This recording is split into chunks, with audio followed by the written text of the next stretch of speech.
মাওবাদী অর্ণব দাম তিনি হুগলিতে সংশোধনাগারে বন্দী, কিন্তু শিক্ষা জগতে তিনি 250 জনের মধ্যে প্রথম স্থান লাভ করেছিলেন। সেই জায়গা থেকে নানান জটিলতা ছিল বিশ্ববিদ্যালয়ে ভর্তি করাকে কেন্দ্র করে। অবশেষে বর্ধমান বিশ্ববিদ্যালয়ের উপাচার্য সাংবাদিক সম্মেলন করে তিনি জানালেন, শিক্ষা শিক্ষার জায়গায় আর অপরাধ অপরাধের জায়গা।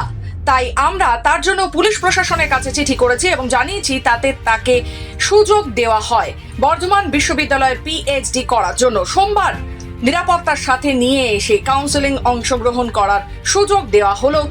নিরাপত্তার সাথে প্রশাসন সহযোগিতা এবং তার কাউন্সেলিং এর জায়গায় নিয়ে এসে বর্ধমান বিশ্ববিদ্যালয় সম্মান রক্ষা করেছে বলে জানান উপাচার্য গৌতম চন্দ্র।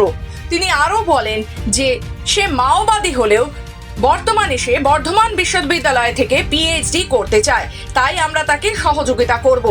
বর্ধমান বিশ্ববিদ্যালয়ের পিএইচডি অ্যাডমিশন প্রক্রিয়া শুরু হয়ে গিয়েছে।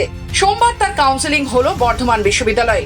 অবশেষে ইতিহাস বিভাগের প্রধান তানভীর নাসরিন বলেন, সমস্ত জটিলতা কেটে অবশেষে কাউন্সেলিং সফল হলো এবং এরপরে জাস্ট ফিজ জমা করা আমরা ধরে নিতে পারি যে তার অ্যাডমিশন সংক্রান্ত যা কিছু জটিলতা ইত্যাদি ছিল সকলের সহযোগিতায়, সকলের শুভেচ্ছায় এটা সম্পূর্ণ হয়েছে। ভর্তি হওয়ার জন্য কবে আসবে? ডেট কি দিল বিশ্ববিদ্যালয় থেকে?